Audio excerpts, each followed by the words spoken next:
Now here's how you can see download history in Google Play Store. Let's get started. So what you need to do is to locate your Play Store on the Android phone and then navigate to your profile section by clicking on your profile picture.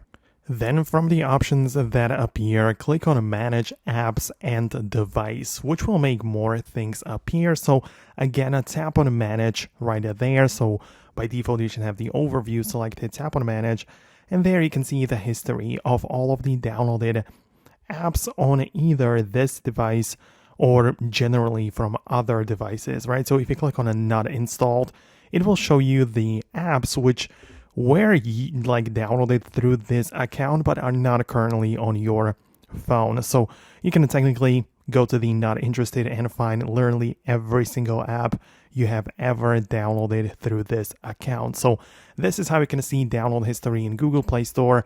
Let me know if it worked below. Thanks a lot. Most definitely subscribe for more, and I'll catch you later.